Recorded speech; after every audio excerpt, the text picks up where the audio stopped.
Yoel artinya itu Yahweh is God. Yoel ya. El itu kan Allah, Yo singkatan daripada Yahweh. Yoel artinya Yahweh is God. Kalau di dalam perjanjian lama ya, di dalam Alkitab actually perjanjian baru juga, nama itu kan mean something ya, seperti panggilan gitu. Panggilannya Yoel kalau kita melihat di dalam kehidupannya yaitu memberitakan ini bahwa Yahweh itu adalah Allah. Tuhan adalah Allah. Saya skip ini saya perdebatan tentang penulisannya kapan gitu, ada argumentasi pre-exilik, late pre-exilik dan post-exilik. Kita skip aja bagian itu gitu.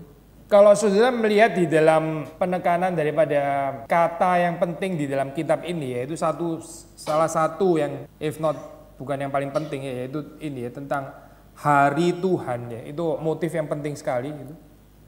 Yang tulis tentang hari Tuhan bukan cuma Yoel, tapi ada kitab-kitab yang lain juga gitu. Cuma keunikannya kalau sudah melihat ini motif hari Tuhan itu ya di dalam perjanjian lama itu secara tradisional dia itu belongs to setting in life-nya itu di dalam peperangan gitu. Bangsa Israel perang sama bangsa lain ya. Terus hari Tuhan itu maksudnya adalah hari di mana Yahweh itu datang mengunjungi ya, terus kemudian memberikan kemenangan terhadap umatnya, terhadap bangsanya yaitu Israel. Itu yang disebut dengan hari Tuhan. Jadi di dalam peperangan itu krisis dan sebagainya, terus datangnya hari Tuhan. Di dalam pengertian tradisional yaitu waktu Tuhan itu datang dan menolong umatnya, memberikan kemenangan. Itu namanya hari Tuhan gitu ya. Hari Tuhan itu sebagai hari pelepasan maksudnya. Dengan kata lain, kalau saudara membaca term ini gitu, pengertiannya itu konotasinya itu positif ya, pengertian tentang hari Tuhan. Tapi kalau sudah melihat di dalam Amos 5 misalnya, Amos 5, 18-20, itu hari Tuhan pengertiannya itu jadi negatif gitu, jadi judgmental saya di dalam hal ini. Coba kita lihat Amos 5 ya, sedikit ini apa, lihat Amos 5. Kita baca Amos 5 ayat 18-20 ya.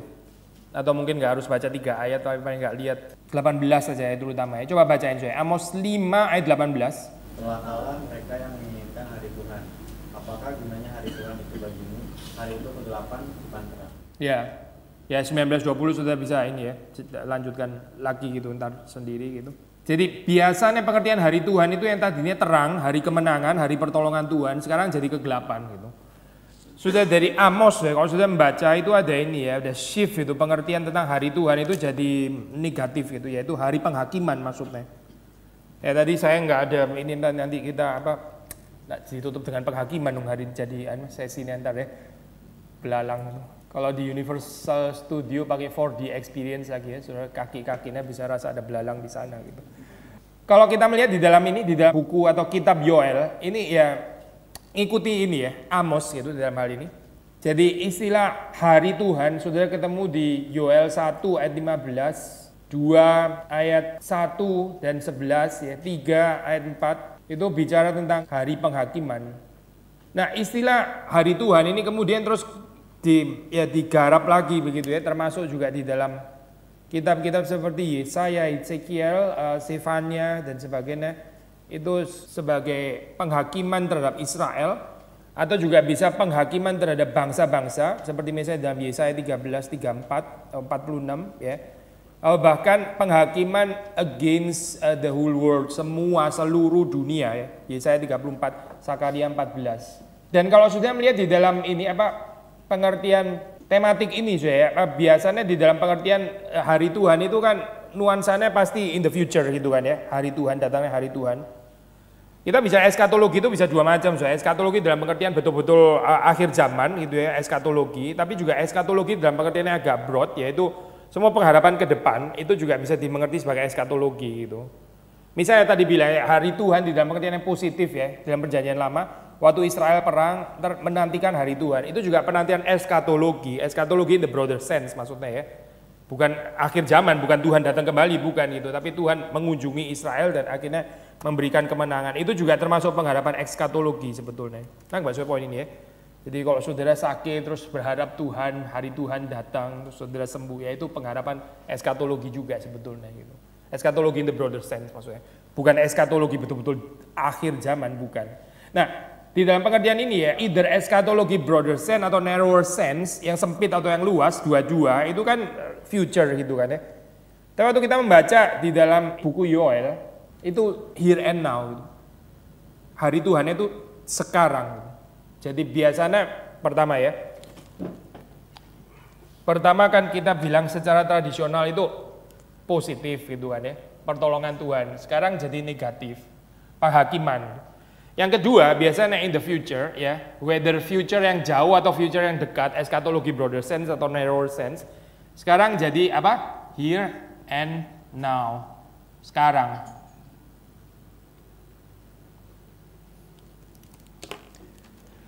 Jadi kitab Yoel ini kalau sudah membaca memang dimulai dengan gambaran penghakiman gitu.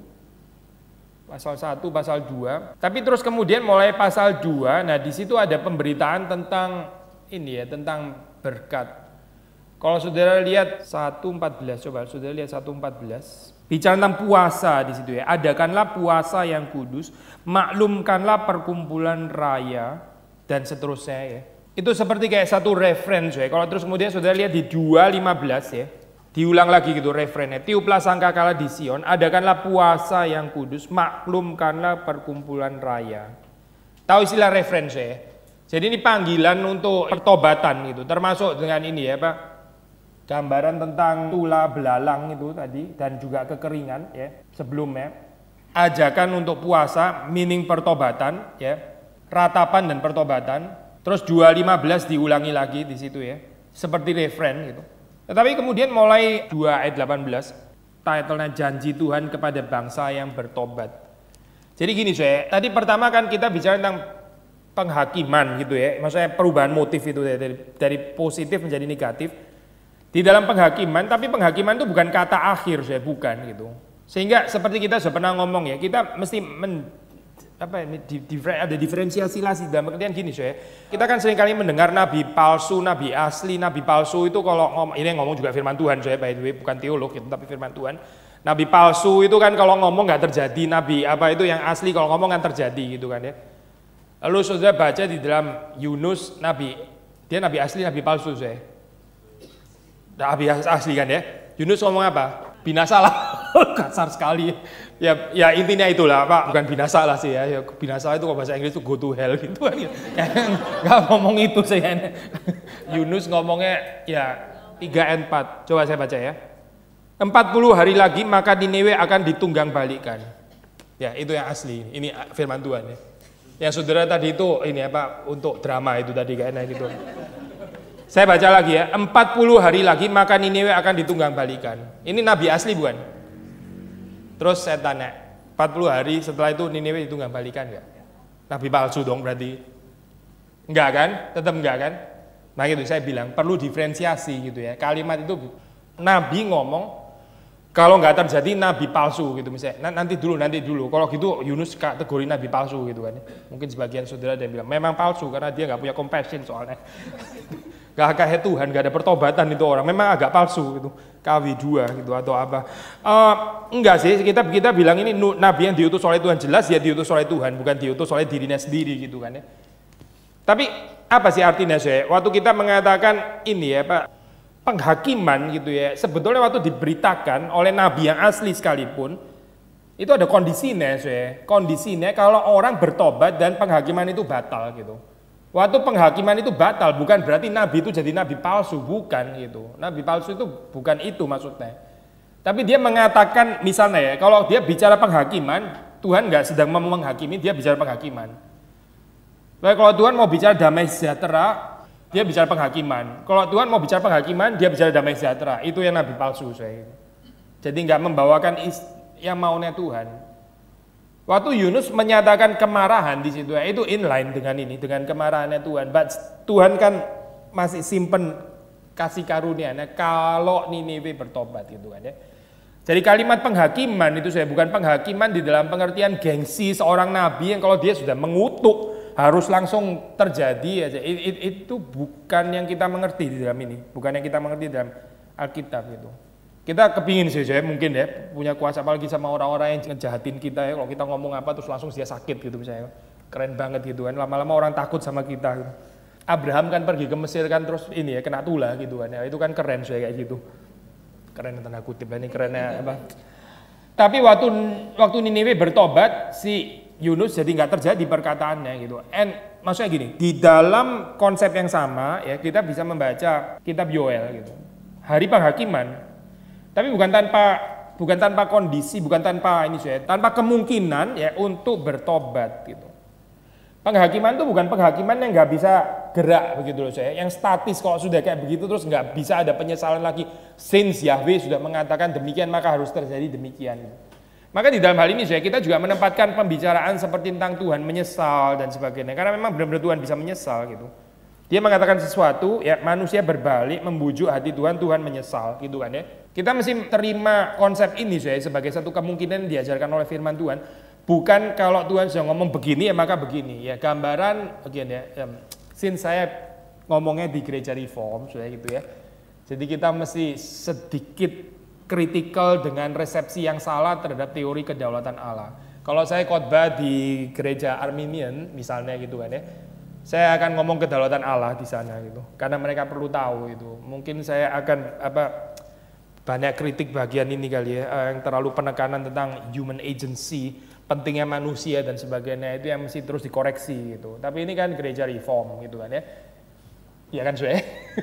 Karena ini gereja reform, jadi saya tuh terpanggil untuk mengoreksi resepsi teori kedaulatan Allah yang masalah gitu. Bukan bahwa teori itu salah ya, bukan itu. Doktrin kedaulatan itu sudah pasti memang ajaran yang betul dari firman Tuhan.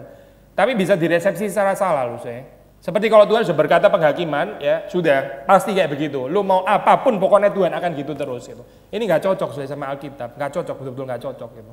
Saudara pernah dengar kalimat ini kan saya, kalimat apa itu? Kalimat terkenal kan. Doa itu bukan mengubah hati Tuhan, gitu kan ya. Doa itu adalah apa? Terusannya mengubah hati kita, gitu kan ya. Sesuai dengan kehendak. Saudara sering kan dengar kalimat itu di kalangan orang reform gitu kan. Saya nggak bilang kalimat ini sepenuhnya salah gitu, tapi kalimat ini bisa ada masalahnya loh saya. Di mana masalahnya? Karena waktu Musa berdoa itu dia mengubah hatinya Tuhan. Saudara baca kan di Alkitab kan? Tuhan tadinya nggak mau pimpin kok, Tuhan bilang saya nggak mau pimpin, kamu jalan sendiri. Terus Musa membujuk Tuhan, Tuhan berubah loh setelah itu gitu. Berarti doa mengubah hati Tuhan kan benar? Atau enggak ya? Saudara mulai bingung ini orang reform atau apa sih orang di depan ini? Saya kok digoyang-goyang kayak gini doktrinnya gitu kan? Saya nggak menggoyang-goyang saudara, saya menggoyang-goyang ini doktrin resepsi yang salah gitu. Konsep kedaulatan yang di dalam pengertian statis. Kalau itu yang saudara pegang ya, kita jadi males saudara ini komunikasi dengan Tuhan. Akhirnya berakhir betul-betul kepada fatalisme gitu. Benar-benar berakhir kepada fatalisme. Dan itu yang salah bukan doktrin kedaulatan ya, resepsi kita yang ngawur gitu. Mungkin ada sebagian orang yang ngajarinnya juga ngawur sih gitu. Konsep doktrin kedaulatan Allah itu statis ya, benar-benar nggak bisa gerak. Kita tahu dari mana lagi pula kayak gitu kan ya. Saudara tahu dari mana waktu Tuhan mengatakan penghakiman bahwa setelah itu orang menyesal, Tuhan nggak menyesal. Saudara tahu dari mana gitu? Ya, ngerti nggak saya ngomong ya? Tuhan kan bilang ini Yunus ngomong, sesungguhnya ya nggak ada sesungguhnya saya, again itu urusan drama. 40 hari saya pun bisa keliru coba. 40 hari lagi Niniwe akan ditunggang balikan gitu. Ini kan ngomong sudah kan ya? Terus bertobat, terus nggak jadi gitu kan? Kita tahu dari mana saya sebelum ini kejadian? Kalau kita terima dalam pengertian kedaulatan Allah yang salah ya, 40 hari Niniwe akan ditunggang balikan. Ya udah dong, mau apa ya itu, kita makan seneng-seneng lah, 40 hari lagi mati kita. Sudahlah ini kesempatan terakhir 40 hari, puaskan nafsu seks lah apa semua, 40 hari lagi soalnya mati gitu. Atau yang mau hidup suci ya udah hidup suci 40 hari, habis itu mati juga gitu. Kan ini ada dua resepsi sudah tahu kan ya di ini apa zamannya Paulus itu apa itu filsafat apa sih? Epikurian ya kalau nggak salah ya. Saya juga lupa ingat saya. Besok kita mati karena itu marilah kita bersenang-senang. Ya, yang dikutip sama Paulus. Karena besok kita mati, maka kita sekarang ini. Itu sebenarnya ada dua aliran saya. Satu mengatakan besok kita mati, hari ini kita bersenang-senang. Satu aliran. Aliran lain besok kita mati, hari ini kita hidup baik-baik karena ini kesempatan terakhir. Ya, ini sama-sama loh saya. Besok mati bisa ditanggapi dengan mengumbar nafsu, satunya dengan menjaga ini diri gitu. So, balik lagi tadi ya, waktu dikatakan 40 hari ya, kalau kita resepsi di dalam doktrin kedaulatan Allah yang salah, ya sudah itu nggak akan bisa rubah kan, keputusan Tuhan sudah jatuh seperti itu ya, kita tinggal jalani aja gitu. Sekarang either aliran yang foya-foya atau aliran yang jaga ketat dan 40 hari lagi kita mati setelah itu gitu. Tapi kalau kita baca Alkitab nggak begini, doktrin kedaulatan Allah itu bukan begitu, bukan gitu. Itu kebablasan atau salah interpretasi actually gitu. Yang ada yang kita baca di dalam Alkitab adalah penghakiman diberikan ya, itu hari Tuhan ya. Yang tadinya positif sekarang berubah menjadi hari penghakiman. Siapa yang merubah? Ya Yahweh, Tuhan. Siapa lagi yang merubah gitu. Ini bukan Yoel yang merubah itu Tuhan ya. Amos juga nggak merubah, yang merubah Tuhan. Amos cuma dengar dari Tuhan. Yang positif jadi negatif, tapi di dalamnya negatif ada pengharapan tuh jadi positif lagi gitu. Kalau kamu bertobat ya, jadi di sini ada peran manusia yang pakai tanda kutip aja lah karena kita orang reform yang mengubah hati Tuhan itu tadi gitu. Bisa menjadi pengharapan yang positif ya. Makanya waktu kita melihat di dalam kitab Yoel itu mungkin bagian yang paling terkenal, yang paling diingat orang yaitu yang dikutip oleh Petrus di dalam khotbah Pentakosta itu kan ya. Itu kan kalimat positif ya actually. Maksud saya ini loh pasal 2 ya ayat 28 sampai 32. Ini dalam kondisi seperti diberi judul AI ya, tepat ya. Janji Tuhan yang saya tambahin ya, hanya diberikan kalau bangsa itu bertobat gitu. Sekali lagi ya, janji Tuhan yang hanya diberikan kalau bangsa itu bertobat. Tapi tadinya hari Tuhan itu bicara tentang penghukuman. Saya baca sebelumnya yaitu 2 ayat 13 ya. Di situ, koyakkanlah hatimu dan jangan pakaianmu, berbaliklah kepada Tuhan Allahmu. Lalu terus setelah itu sudah perhatikan, sebab Ia pengasih dan penyayang, panjang sabar dan berlimpah kasih setia. Nah sudah perhatikan. Dan Ia menyesal karena hukumannya. Dia menyesal karena hukumannya. Sifat Tuhan penyayang, ya pengasih, panjang sabar, berlimpah kasih setia itu nggak pernah berubah kan? Ini atribut yang nggak bakal pernah berubah gitu. Iya kan? Dari dulu dia seperti itu gitu. Ini bukan kutip, ini actually kutipan kan ya? Ini bukan pertama kali keluar kalimat ini kan ya? Tuhan pengasih dan penyayang, panjang sabar dan berlimpah kasih setia. Ini kan bukan pertama kali keluar di sini, ini kan tradisi, motif yang sudah dari dulu begitu kan ya? Yang dikutip oleh Yoel di sini dikatakan itu. Itu nggak berubah. Tapi kita juga tahu Tuhan itu Maha Kudus, itu juga nggak berubah. Gitu. Lalu Tuhan kadang-kadang ada saat mengekspresikan kekudusannya, ya, yang menghakimi dosa manusia, ya. Lalu ada saatnya Tuhan memberikan kasih karunia karena Dia adalah Tuhan yang panjang sabar, berlimpah kasih setia dan seterusnya. Gak berubah, gak berubah. Tapi saudara perhatikan ya, atribut Allah itu bukan cuma satu loh, bukan itu.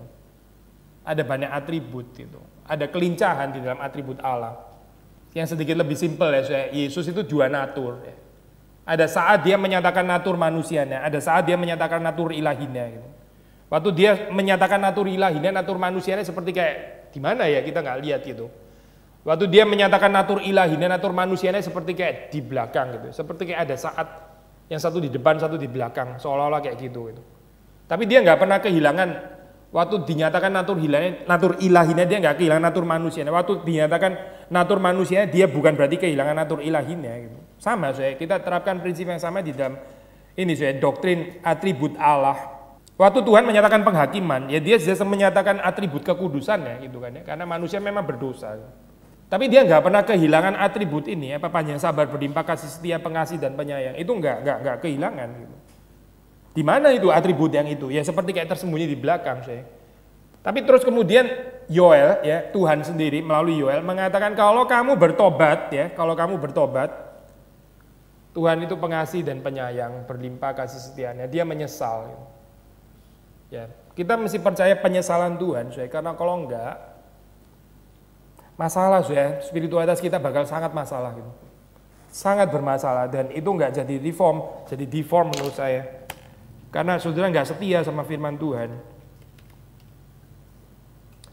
Saya nggak tertarik dengan teori yang mengatakan tentang ini ya, gambaran apa itu antropopatis, antropomorfi dan sebagainya, yang mengatakan bahwa ini nggak real kayak begini. Karena Tuhan itu apatos, nggak punya perasaan. Itu konsep Greka, bukan konsep Alkitab gitu. Tuhan itu dianggap nggak berperasaan gitu. Karena Tuhan menyesal. Ini nggak real. Ini apa? Tuhan pinjam bahasa manusia. Saudara mengerti maksudnya ya? Tuhan pinjam bahasa manusia untuk menjelaskan supaya kita mengerti. Pada sesungguhnya di dalam diri Tuhan nggak ada penyesalan. Mana ada jalan itu di sini? Kok saya nggak ketemu ya konsepnya? Di sini dan ia menyesal karena hukumannya. Terus habis itu ketemu ayat 14-nya. Sebetulnya sih dia nggak menyesal sih, sebetulnya cuma ini diomongin gini karena antropopatis dan mana ada kalimat itu, mana ada. Nggak ada, yang ada dia bilang Tuhan menyesal karena penghukuman. Sudah gitu, titik gitu. Kok ditafsir terlalu overly clever ya, maksudnya sama orang-orang reform gitu. Yang terlalu setia sama dewa Yunani kayaknya daripada Allahnya Alkitab. Gitu. Nggak menolong soal konsep kayak gitu. Kita menghapus konsep penyesalan Tuhan, justru malah mencelakakan gitu. Akhirnya kita akan terjun bebas ke dalam ini fatalisme nanti gitu. Karena Tuhan kita itu statis, kita juga akan jadi statis. Kita ini created after the image of God. Kalau Tuhan kita, saudara statis, saudara statis. Kalau Tuhan saudara dinamis. Kalau Tuhan saudara nggak berubah di dalam pengertian yang statis ala Greek, saudara juga nggak berubah, pasti nggak berubah. Saudara ikut-ikutan statis kayak Tuhanmu, gitu. Tuhan yang palsu itu. Gitu. Tapi kalau Tuhanmu bisa menyesal, ya bisa ada kelincahan kayak begini tadi yang saya jelaskan ya. Dari murka terus kemudian ada kasih setia, ya menyesal di dalam istilah Alkitab. Nah, kita juga bisa menyesal. Dari keras hati menyesal jadi bertobat, karena created after the image of God. Ngerti nggak saya? Usirlah dewa-dewa Yunani itu dari pikiranmu saya. Jangan meracuni teologi reform kita. Itu bukan teologi reform, itu dewa Yunani sebetulnya gitu. Yang sangat mematikan kekristenan, khususnya orang-orang reform kalau nggak hati-hati. Saya nggak ngajar Arminianisme saya di sini ya, bukan. Ini bukan Arminianisme, ini Alkitab gitu. Kita baca Alkitab saja gitu, karena orang reform kan harusnya setia sama Alkitab. Sekali lagi saya, kalau kita percaya Tuhan yang nggak bisa menyesal, saudara created after the image of God, saudara juga nggak akan tahu apa artinya menyesal, because your God nggak pernah menyesal. Memang ada saya kalimat Alkitab yang seperti kontradiksi ya. Tuhan menyesal, terus habis itu nggak jauh ayat Tuhan itu Tuhan yang nggak bisa menyesal. Masa kan Tuhan menyesal? Ini satu pasal yang sama ngomong Tuhan menyesal, Tuhan nggak menyesal gitu kan ya. Di Samuel saya, in a certain sense Tuhan menyesal. Di dalam extent yang lain Tuhan nggak menyesal gitu. Jadi ini menyesal di dalam dua pengertian yang berbeda. Tuhan nggak menyesal di dalam pengertian kayak dia itu pelin-pelan. Pasti Tuhan nggak menyesal dalam pengertian itu saya, karena dia itu maha tahu kan. Nggak mungkin Tuhan menyesal dalam pengertian itu. But in relation with his people, di dalam relasi dengan umatnya, Tuhan indeed menyesal. Seperti dalam bagian ini. Sekali lagi ya, kan permulaannya hari Tuhan itu penghakiman. Tapi terus kemudian ada tawaran untuk bertobat, berpuasalah ya. Kalau saya paraphrase pakai istilah yang lebih vulgar ya. Ubahlah hati Tuhan gitu ya. Berpuasalah, ubahlah, bujuklah Tuhan gitu. Lalu kalau kamu bisa membujuk Tuhan, ya bertobat dari dosa-dosamu, seperti itu loh, Ninive itu, kan juga sama kan, saya bertobat kan, terus diurungkan kan, penghakiman 40 hari itu kan diurungkan gitu, oleh Tuhan. Bukan Yunus salah ngomong saya, bukan, itu kalimat penghakiman juga dari Tuhan. Kalau bukan dari Tuhan, ya berarti benar Yunus nabi palsu gitu. Saudara nggak pernah baca kan kalimat Tuhan menegur Yunus karena Yunus salah ngomong, ada nggak saya? Nggak ada kan? Misalnya Tuhan, Niniwe akan, misalnya Yunus ngomong, 40 hari lagi, Niniwe akan ditunggang balikan. Terus suara geledek gitu, ngawur gitu maksudnya. Nggak ada kan saya, nggak ada itu di Alkitab. Jadi Tuhan mengonfirmasikan murkanya Yunus gitu. Betul-betul mengonfirmasikan. Memang betul, itu bangsa harus dihakimi. Tapi setelah dihakimi mereka bertobat. Setelah bertobat Tuhan menyesal gitu ya. Oke, di dalam Yunus memang nggak pakai istilah ini siapa, menyesal, maksudnya same fenomena gitu loh di dalam hal ini ya. Tuhan menyesal. Dan di sini kan sudah baca ayat 13, dan ia menyesal karena hukumannya. Kita ini saya, mari kita merayakan kemungkinan perubahan yang ada di dalam diri Tuhan itu. Ini reform saya bagian ini. Bukan static God yang tadi kita ngomong gitu ya, yang nggak bisa dirubah gitu. Yang kita berdoa pun juga kayaknya sudah males banget gitu ya. Datang dia itu kayak batu yang nggak mungkin rubah. Saya yang selalu rubah harus sinkron sama dia gitu. Paul Tillich itu pernah bilang satu kalimat yang menarik, saya.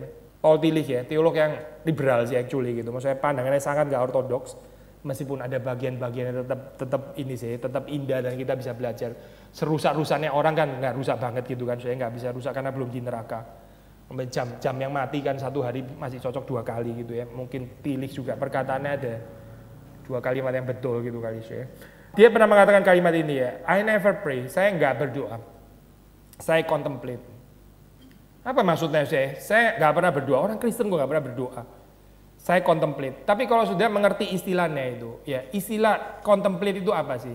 Ya itu saya sinkronisasi kehendakmu terhadap kehendak Tuhan. Itu by definition. Itu namanya contemplate itu. Jadi Tuhan tuh sudah punya kehendak. Ini benar ya saya. By the way bukan konsep yang salah loh. contemplate ya, maksudnya Tuhan itu sudah punya gelombang di sini. Gelombang kita ini karnal, berdosa.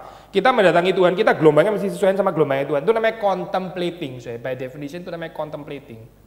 Synchronization, tahu ya soal istilahnya ya.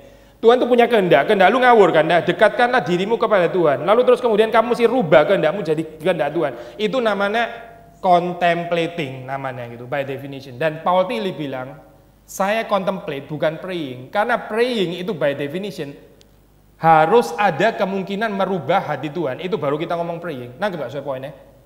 Seperti Musa itu loh, Tuhan, kalau kamu nggak jalan, kita nggak mau jalan. Kalau kamu nggak pimpin, kita nggak. Untuk apa kami jalan kalau kamu nggak jalan? Itu praying, itu bukan contemplating. Yakub waktu pegang Tuhan, kalau engkau nggak memberkati, kecuali engkau memberkati aku nggak akan melepaskan kamu. Itu bukan contemplating, that is praying gitu. Saya nggak sedang mengontraskan praying and contemplating by the way, bukan ya. Dan ini juga bukan mau bikin rank yang mana lebih tinggi, lebih luar. Bukan, dua-duanya ini pasal yang kita harus punya. Ada saat dimana kita perlu contemplating, maksudnya praying in the sense of contemplating, yaitu menyesuaikan kehendak kita kepada kehendak Tuhan. Itu contemplating namanya ya. Perlu spiritualitas contemplating. Tapi juga ada saat dimana kita praying, betul-betul ini loh. Seperti Ayub bilang, saya mau berperkara dengan Tuhan. Saya mau tarik Tuhan ke pengadilan. Itu praying namanya. Ini bukan contemplating. Kalau contemplating nggak jalan banget kayak begini contemplating. Kurang ajar banget tuh contemplating kayak begini. Tapi Ayub mau berperkara dengan Tuhan. Dia mau ngajak Tuhan debat. That is praying. Itu praying. Kita nggak bisa di dalam reform spirituality itu cuma ada contemplating without praying. Nggak bisa. Jangan-jangan konsep praying kita juga contemplating. Akhirnya kita cuma satu sisi. Satu sisi. Kita lihat Tuhan itu selalu ya gitu, mirip batu actually ya, nggak bisa berubah. Terus selalu kita yang harus berubah kepada di sana gitu. Kadang-kadang Tuhan menguji iman kita. Ya.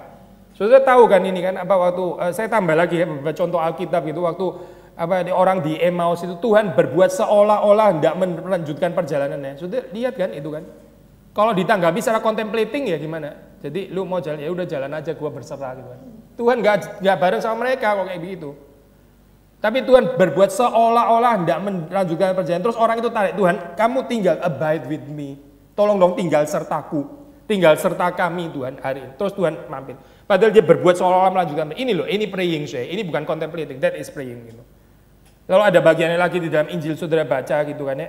Yesus ada tanya dari mana kamu dapat. Terus Yohanes mendapat. Kalau saya nggak salah ingat ya, Yohanes mengatakan hal itu dikatakannya untuk menguji iman mereka. Gitu. Tuhan tanya ya. Kamu dapat ini dari mana bahannya? Itu padahal Tuhan tahu sudah dari mana. Dia sudah tahu, dia maha tahu kok. Tapi dia tanya kepada dari mana, kamu akan dapat dari mana itu bahan. Itu ada keterangan redaksional dari, kalau saya nggak salah ingat Yohanes mengatakan hal itu dikatakannya untuk menguji hati mereka. Jadi mirip seperti yang Emmaus, Tuhan seperti kayak gini untuk menguji saya. Terus lihat tanggapannya kamu apa. Ini kalau kita tanggepin dengan keberserahan, ya bablas ya Tuhan jalan terus gitu. Tapi Tuhan maunya ditahan gitu. Saya percaya waktu Yakub menahan ini ya, Allah betul-betul memang mau ditahan gitu. Itu bukan gambaran ketidakberserahan daripada Yakub. Itu justru pengenalan Yakub yang benar tentang Allah. Gitu. Justru kalau Yakub berserah pada saat itu, dia mau pergi, dia pergi aja. Saya kan cuma ciptaan, lu pencipta gitu. Mana bisa sih ciptaan ngomong sama pencipta? Kita kan cuma bisa berserah, taat dan tunduk dan sebagainya. Ya dia nggak diberkati lah sehari itu. Gitu. Tapi justru karena dia maksa, saya pakai istilah yang kurang senonoh untuk orang reform ini ya. Dia maksa Tuhan memberkati ini Yakub gitu. So, saya mau pakai prinsip yang sama saya. Ini bukan pertama kali by the way ngomong kalimat ini, tapi intinya adalah ada penghakiman Tuhan ya. Terus kemudian ada sekarang setelah penghakiman bagaimana gitu. Yuk mental nerimo gitu. Ya ada penghakiman mau apa lagi gitu. Atau bertobat gitu. Kalau bertobat Tuhan menyesal karena penghukumannya. Dan menyesal itu gak tanggung-tanggung saya. Dari penghakiman yang begitu berat, saudara baca di dalam ini ya, pasal 2 ayat 28. Kemudian daripada itu akan terjadi bahwa aku akan mencurahkan rohku ke atas semua manusia. Maka anak-anakmu laki-laki dan perempuan akan bernubuat. Orang-orangmu yang tua akan mendapat mimpi. Teruna-terunamu akan mendapat penglihatan-penglihatan. Juga ke atas hamba-hambamu laki-laki dan perempuan akan kucurahkan rohku pada hari-hari itu. Aku akan mengadakan mujizat-mujizat di langit dan di bumi, darah dan api dan gumpalan-gumpalan asap. Matahari akan berubah menjadi gelap gulita dan bulan menjadi darah. Sebelum datangnya hari Tuhan yang hebat dan dahsyat itu. Dan barang siapa yang berseru kepada nama Tuhan akan diselamatkan. Sebab di Gunung Sion dan di Yerusalem akan ada keselamatan seperti yang difirmankan Tuhan. Dan setiap orang yang dipanggil Tuhan akan termasuk orang-orang yang terlepas. Saudara, bandingkan ayat ini ya sama bagian-bagian awal yang bicara tentang penghakiman gitu. Penghakiman ya. Terus kemudian ada janji, tapi hanya diberikan kepada yang bertobat. Kalau bertobat, terus kemudian mengalami ini. Hari Tuhan in a positive way. Jadi kalau saudara lihat itu seperti kayak ada gerakan balik gitu ya. Tapi baliknya bukan balik persis ya. Baliknya melampaui yang ini. Jadi ini tadinya positif ya. Sekali lagi ya, di dalam konteks apa? Peperangan kan ya. Peperangan gitu. Peperangan, bangsa Israel ini semua kalah, ini mau kalah. Hari Tuhan datang menang gitu kan ya. Ini pengertian pertama, tradisional ya. Tapi terus kemudian Amos ya, Yoel membalik, bukan mereka yang balik, mereka diminta untuk Tuhan membalik. Jadi negatif ini jadi penghakiman gitu. Tapi kalau kamu bertobat, saudara perhatikan ya, bukan balik ke sini lagi, more than positif ini, jauh melampaui positif yang pertama. Karena ini nggak comparable, janji Tuhan yang kita baca di sini. Ini nggak comparable dengan pengertian positif hari Tuhan yang tradisional.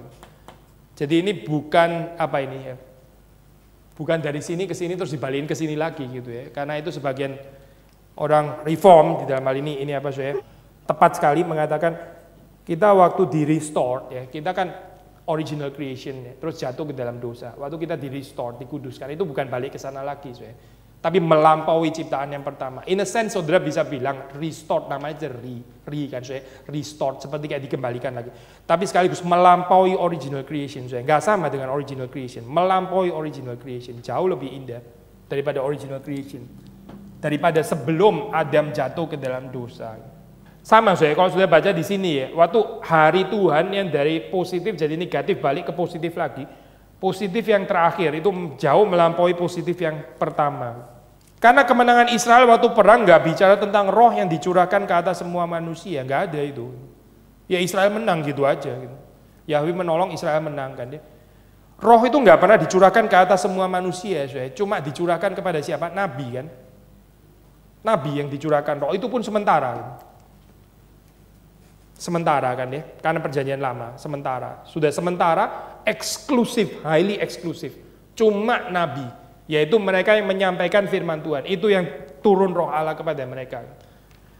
Makanya waktu Saul kepenuhan kan orang bingung, apakah Saul ini termasuk nabi dan sebagainya gitu kan ya. Dia kan raja tapi terus kemudian turun kepenuhan. Ini termasuk, karena roh itu turun cuma pada nabi.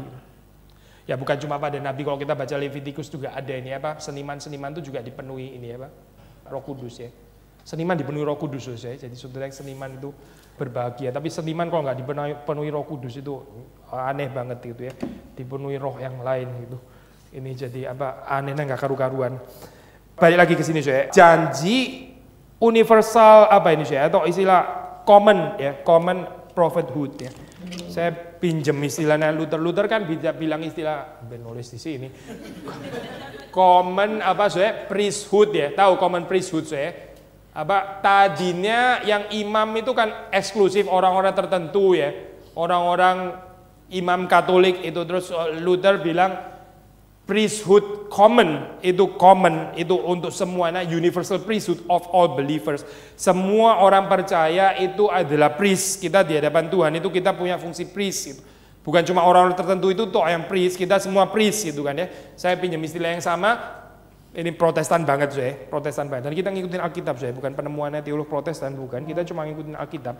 Ini bicara tentang common prophethood. Saudara kalau search di ini internet, saudara prophethood didominasi sama ini ini agama Muslim gitu. Kalau saudara search di internet, yang naik pertama di atas gitu. Maksudnya ini just stating bahwa kayaknya orang Kristen kurang mengembangkan konsep prophethood gitu. Kalau priesthood gitu ya, apalagi common priesthood, Luther dan sebagainya langsung ketemu itu gitu. Tapi prophethood ya kayak seperti agak kurang dibahas gitu. Padahal ini penting sekali Kita tahu penggenapannya kan di Pentakosta tapi sudah dibuat sejak dari Yoel ini di perjanjian lama sudah bicara common prophethood. Seperti di perjanjian lama, saudara baca Yeremia sudah ada janji tentang the new covenant kan. Itu kan old covenant kan, maksudnya old testament gitu ya. Di dalam old testament sudah ada janji the new covenant gitu. Mulutnya Yeremia ya. Ini old testament bicara perjanjian baru, perjanjian yang baru di perjanjian lama. Sama saya, waktu kita membaca di perjanjian lama ya, old testament sudah ada konsep tentang the common prophethood. Maksudnya apa saya ini? Ini loh saya, saudara baca. Sekali lagi ya, rohku dicurahkan, bahwa aku akan mencurahkan rohku ke atas semua manusia. Needless to say, istilah semua itu bukan every individual maksudnya saya. Kita kan nggak percaya universalisme dalam pengertian itu kan ya. Waktu semua itu bukan berarti lu percaya, nggak percaya, lu pun dicurahkan. Itu ngawur banget saya tafsiran kayak begitu. Istilah semua itu seringkali dalam Alkitab maksudnya adalah semua jenis gitu. Maksudnya bukan untuk kelas tertentu gitu loh, semua. Bukan cuma orang Kelapa Gading tok gitu, nah semua orang Kebon Jeruk iya, orang Karawaci, orang semua maksudnya dalam pengertian, bukan berarti every individual semua itu bukan. Maka kalau sudah baca dicurahkan ke atas semua manusia, ya, yaitu apa saya? Anakmu laki-laki dan perempuan, ya. Biasanya cuma laki-laki saya. Tapi sekarang laki-laki dan perempuan. Perempuan kok bisa termasuk ya di sini ya? Lalu sudah perhatikan, orang-orang tua akan mendapat mimpi, teruna-terunamu akan mendapat penglihatan. Biasanya kan elders yang dapat ini kan, apa pencurahan kan elders, tua-tua gitu. Kok bisa orang muda, teruna, anak-anak muda juga dapat? Itu kan nggak cocok, mereka terlalu junior. Gitu kan ya. Tapi ini sama Tuhan dibabat konsep ini ya, di relativize gitu, bukan di apa ya, dibikin lebar gitu. Sekarang bukan cuma untuk para tua-tua, teruna-teruna juga akan mendapatkan penglihatan. Sudah pasti yang biasanya dapat kayak begini ya, pasti harus orang merdeka saya, nggak mungkin budak kan ya. Tapi di sini bidang hamba-hambamu, budak pun juga laki-laki dan perempuan. Budak sudah gitu perempuan lagi saya, itu jauh banget saya ini apa tingkatannya ya. Budak aja sudah nggak bisa dapat, ini budak perempuan lagi saya gitu.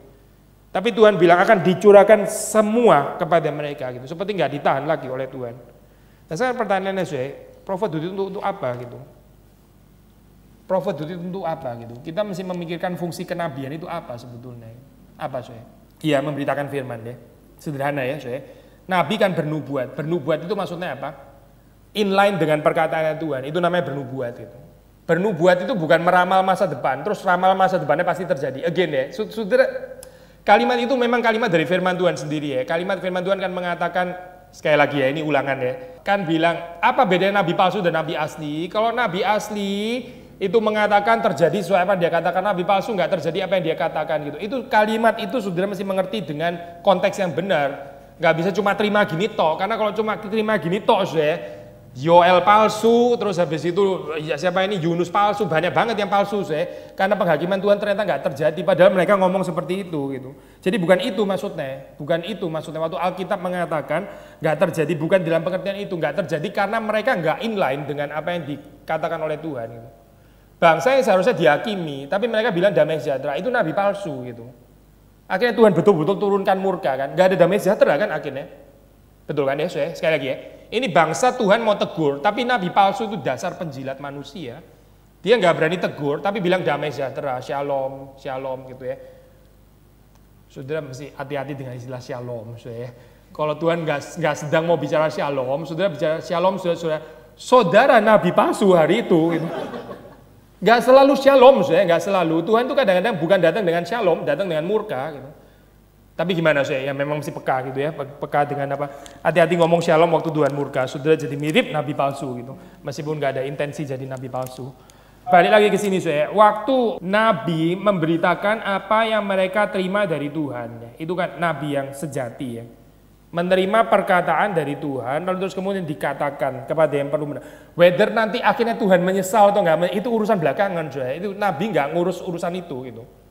Itu terserah Tuhan nanti bagaimana deal dengan umatnya. Dia cuma menyampaikan ya apa yang menjadi isi hati Tuhan, disampaikan kepada umat. Efeknya bagaimana nanti di dalam kontrol Tuhan. Kita percaya Tuhan kita berdaulat, kita percaya manusia juga diberikan space, diberikan free will oleh Tuhan ya untuk menanggapi itu apa yang Tuhan katakan gitu ya di dalam hal ini.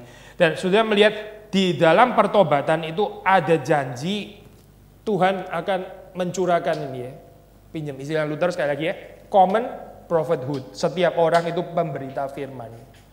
Bukan cuma nabi, tapi setiap orang pemberita firman.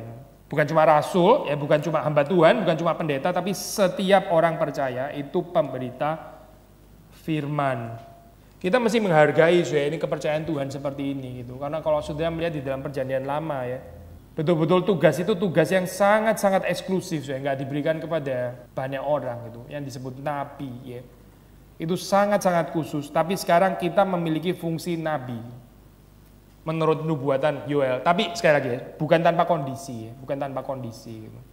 Kondisinya yaitu apa bertobat, repent ya, repent, lalu kita mengalami ini janji Pentakosta. Ada dimensi objektif, ada dimensi subjektif ya. Dimensi objektif ya, Pentakosta sudah terjadi. Dari sisi Tuhan sudah dicurahkan. Dari sisi Tuhan ya, ini sudah dicurahkan, sudah terjadi. Once, sekali dan untuk selamanya, sudah. Nah sekarang kita bicara sisi subjektif ya, sisi subjektif ya. Bukan kita mau menggagalkan Pentakosta, bukan. Tapi kalau kita nggak bertobat ya, janji Pentakosta itu menurut Yoel, saya balik ke Yoel ya, bukan Kisah Para Rasul. Menurut Yoel nggak terjadi. Pencurahan itu jadi nggak berlaku untuk kita gitu. Maksudnya kita jadi gagal menjalankan fungsi nabi. Karena apa Karena nggak ada pertobatan. Kan ada kondisinya di sini dibilang jelas gitu. Menurut Yoel, penghakiman. Ya, kalau bertobat, ada janji Tuhan, common prophethood. Kalau nggak bertobat, ya penghakiman tadi lah gitu. Hari Tuhan yang penghakiman tadi gitu. Hari Tuhan di mana kita akan dihakimi. Tetap yang ini, yang negatif ya. Nggak ada perubahan ke positif. Karena perubahan ke positif itu terjadi kalau manusia bertobat. Seperti Niniwe bertobat. Kalau saudara dan saya bertobat, ya, ada janji common prophethood. Sekali lagi ya, dari sisi Tuhan objectively ya, itu sudah diberikan Pentakosta, sudah terjadi. Bahkan 2000 tahun lalu gitu ya. Tapi kita sendiri ada aspek subjektif ya. Kita bertobat, kita mengalami ini common prophethood, kita mempunyai fungsi nabi. Karena Roh Kudus yang dicurahkan. Roh Kudus dicurahkan supaya kita bisa menjadi pemberita firman gitu. Apa maksudnya menjadi pemberita firman? Yaitu orang yang mengatakan apa yang dia terima dari Tuhan. Maka seorang nabi itu mesti punya telinga yang sangat baik, karena kalau dia nggak punya telinga sangat baik, dia nggak tahu mesti ngomong apa. Punya telinga sangat baik, dengar suara Tuhan, ya, baca Alkitab, dengar suara Tuhan. Lalu waktu dia berbicara, dia mengeluarkan apa yang dia terima, yang dia dengar dari Tuhan. Tapi kalau dia budek, kalau dia pendengarannya terganggu, dia nggak peka di dalam pendengaran, dia ngomongnya pasti ngawur, pasti ngawur. Itu nabi palsu namanya. Nabi palsu yang nggak ada fungsi nabi, karena dia nggak dengar dari Tuhan, karena itu nggak tahu mesti ngomong apa, akhirnya ngomongnya ngawur, ngomongnya ngawur. Tugas ini dipercayakan Tuhan, ya, rohnya itu kepada semua manusia, kepada saudara dan saya. Bukan cuma kepada Martin Luther, bukan cuma kepada Wycliffe yang terjemahin firman Tuhan itu, bukan cuma kepada orang-orang tertentu, tapi kepada kita semua, pemberita firman Tuhan.